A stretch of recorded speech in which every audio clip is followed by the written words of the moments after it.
Welcome to this concept explainer brought to you by CBSE Score Lab of profsam.com. That is profsam.com.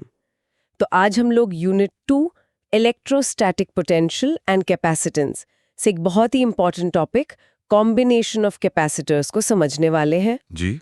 और इसे इतने simple तरीके से discuss करेंगे कि इसका जो डर है ना वो हमेशा के लिए खत्म हो जाएगा और एग्जाम में कभी कोई गलती नहीं होगी। ये तो बहुत अच्छा रहेगा। अच्छा, एक बात बताओ, कभी किसी इलेक्ट्रॉनिक सर्किट बोर्ड को ध्यान से देखा है? हाँ, देखा है। जैसे कंप्यूटर का मदरबोर्ड हो गया या टीवी का रिमोट, उसमें छोटे छोटे ढेर सारे कंपोनेंट्स लगे होते हैं। हाँ, बहुत सारे। उनमें से कई कैपेसिटर्स होते हैं। कभी ये सोचा है कि एक ही बड़ा कैपेसिटर लगाने की जगह इतने सारे छोटे छोटे क्यों लगाते हैं? हाँ, ये सवाल तो मेरे मन में भी आया है। मुझे हमेशा लगता था कि शायद जगह बचाने के लिए इंजीनियर्स ऐसा करते होंगे। अच्छा, या शायद छोटे पार्ट सस्ते मिलते होंगे। इसका कोई फिजिक्स से जुड़ा हुआ कारण भी है क्या? बिल्कुल है, और बहुत गहरा कारण है। चलो एक और हैरान करने वाली बात बताती हूँ। बताइए। जो हाई वोल्टेज पावर लाइंस होती हैं, उनके खंभों पर तुमने वो सफेद रंग के सिरेमिक डिस्क्स की लड़ियां लटकी देखी होंगी। हाँ, वो जो तार को खंबे से दूर रखती हैं, वो इंसुलेटर्स होते हैं ना? करेक्ट, वो इंसुलेटर्स हैं, लेकिन उनका जो डिजाइन है वो उन्हें अनजाने में सीरीज में जुड़े हुए कैपेसिटर्स की तरह बना देता है। ओह, और मजे की बात यह है कि इसी प्रॉपर्टी की वजह से वो इतना हाई वोल्टेज झेल पाते हैं। एक मिनट, ये तो बिल्कुल उल्टा लग रहा है। मतलब हम कैपेसिटर्स को जोड़ रहे हैं ताकि वो ज्यादा वोल्टेज हैंडल कर सकें। ये थोड़ा अजीब है। क्यों? क्योंकि सीरीज में तो जहां तक मुझे याद है कैपेसिटेंस कम हो जाती है। तो ये कैसे काम करता है? बहुत आसान भाषा में जानना होगा। ठीक है। इसका कोर आइडिया बहुत सिंपल है। देखो, जैसे हम दुकान से हर साइज का जूता नहीं खरीद सकते, वैसे ही मार्केट में हर वैल्यू का कैपेसिटर नहीं मिलता। तो इंजीनियर्स क्या करते हैं, स्टैंडर्ड वैल्यू के कैपेसिटर्स को जोड़कर अपनी जरूरत की वैल्यू बना लेते हैं। अच्छा, मतलब जैसे 1, 2 और 5 रुपए के सिक्कों से हम कोई भी अमाउंट बना सकते हैं? बिल्कुल। वैसे ही स्टैंडर्ड कैपेसिटर से जरूरत की कैपेसिटेंस बना लेते हैं। बिल्कुल सही समझा।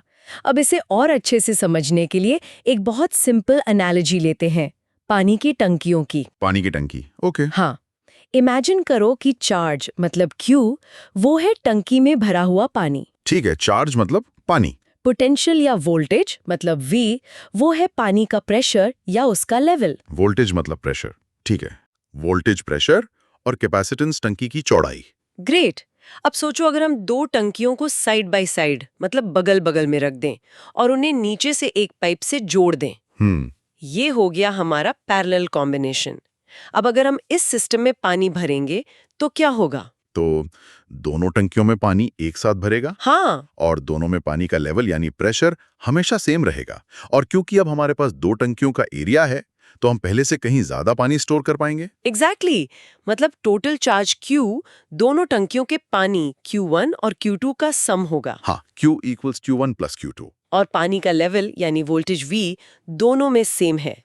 और टोटल एरिया यानी इफेक्टिव कैपेसिटेंस C वो भी बढ़ गया, वो A1 + A2 हो गया। मतलब पैरेलल में टोटल कैपेसिटेंस बढ़ जाती है। बढ़ जाती है। ये मेंटल इमेज क्लियर हुई? हाँ, बिल्कुल क्लियर है। साइड बाय साइड टंकियां मतलब ज्यादा एरिया, इसलिए ज्यादा पानी स्टोर करने की कैपेसिटी। परफेक्ट। अब दूसरा केस सोचो, अगर हम एक टंकी के ऊपर दूसरी टंकी रख दें। ओके, स्टैक कर दें। हाँ, ये हो गया हमारा सीरीज कॉम्बिनेशन। अब पानी भरने के लिए क्या करना पड़ेगा? अब तो पानी को नीचे वाली टंकी से पंप करके ऊपर वाली टंकी तक पहुंचाना पड़ेगा।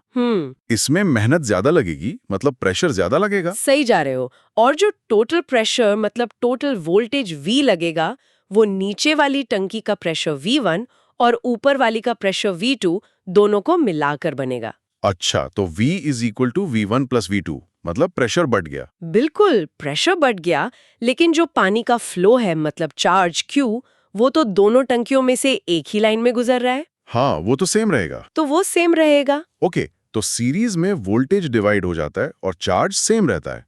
लेकिन इससे टोटल कैपेसिटेंस पर क्या फर्क पड़ेगा? बताओ, क्या लगता है? मुझे लगता है कि ऐसे स्टैक करने से सिस्टम की पानी स्टोर करने की कैपेसिटी कम हो जाएगी। क्यों? क्योंकि थोड़ा सा पानी भरने में ही प्रेशर बहुत ज्यादा बढ़ जाएगा, सिस्टम को भरना मुश्किल हो जाएगा। बिल्कुल सही पकड़ा। इफेक्टिव कैपेसिटेंस घट गई है। ये बिल्कुल वैसा ही है जैसे कैपेसिटर की प्लेट्स के बीच का डिस्टेंस d बढ़ा दिया हो। ओ याद है formula? C equals epsilon AD। हाँ, डी बढ़ने से सी कम होता है। तो यहाँ पर टंकियों को स्टैक करना बिल्कुल वैसा ही है। वाओ, ये एनालॉजी तो बहुत पावरफुल है। पैरेलल मतलब एरिया बढ़ाना तो सी बढ़ेगी, और सीरीज मतलब डिस्टेंस बढ़ाना तो सी घटेगी। अब ये हमेशा याद रहेगा। चलो अब देखते हैं कि एनसीईआरटी से टेक्निकली कैसे डिफाइन करता है। ठीक है पहले पैरेलल कॉम्बिनेशन के बारे में जो सेक्शन है उसे पढ़ो जरा। जी। In a parallel combination, the capacitors are connected between the same 2 points. The potential difference across each capacitor is the same. The total charge Q on the combination is Q equals to Q1 plus Q2. The equivalent capacitance C is given by C equals to C1 plus C2. देखो ये बिल्कुल वही बात है जो हमने टंकियों से समझी। Potential difference is the same, मतलब पानी का लेवल V सेम है। Right. Total charge Q equals Q1 plus Q2, मतलब टोटल पानी दोनों टंकियों के पानी का जोड़ है। और हम जानते हैं कि Q इक्वल्स टू CV होता है।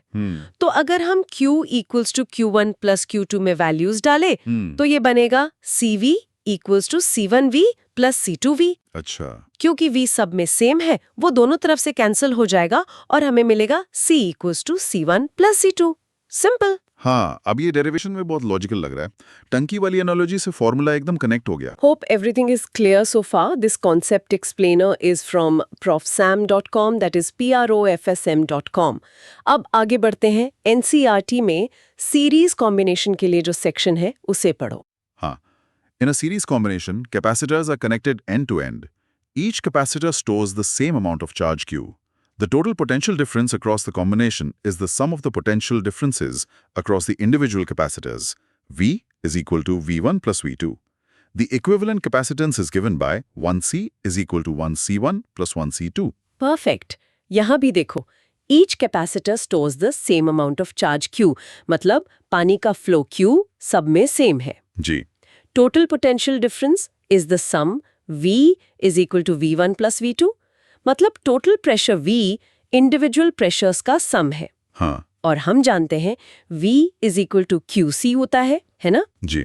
तो अगर हम इसे V is equal to V1 plus V2 में रखें तो ये बनेगा QC is equal to QC1 plus QC2। Okay. इस बार Q सेम है तो वो कैंसिल हो जाएगा और फॉर्मूला बन जाएगा 1C is equals to 1C1 plus 1C2। अच्छा, तो इसलिए ये फॉर्मूला रेसिप्रोकल में ऐड होता है क्योंकि यहाँ वोल्टेज ऐड हो रहा है, चार्ज नहीं।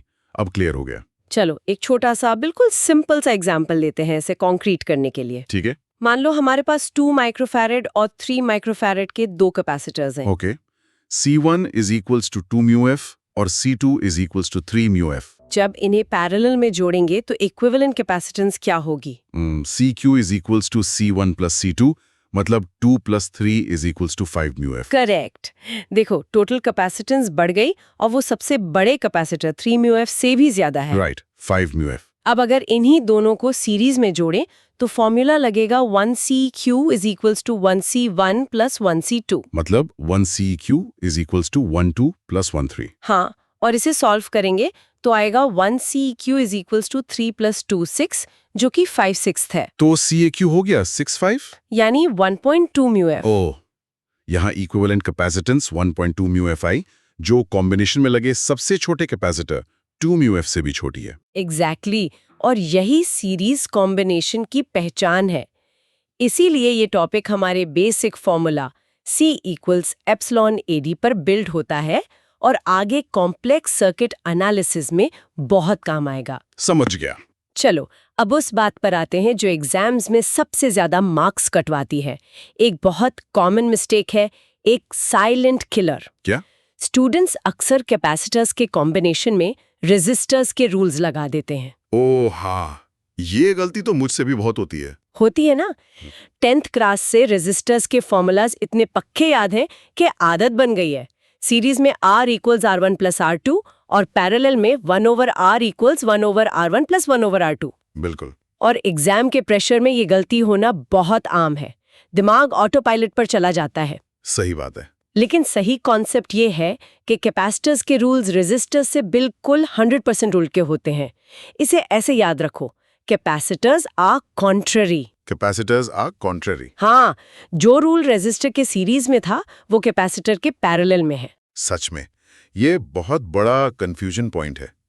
मतलब मुझे अपने दिमाग को ट्रेन करना होगा कि जैसे ही कैपेसिटर कॉम्बिनेशन का सवाल देखूं, पहले रेजिस्टर से उल्टा सोचना है। एग्जैक्टली। तो कैपेसिटर्स के लिए पैरेलल में सीधा ऐड करना है, C = C1 + C2।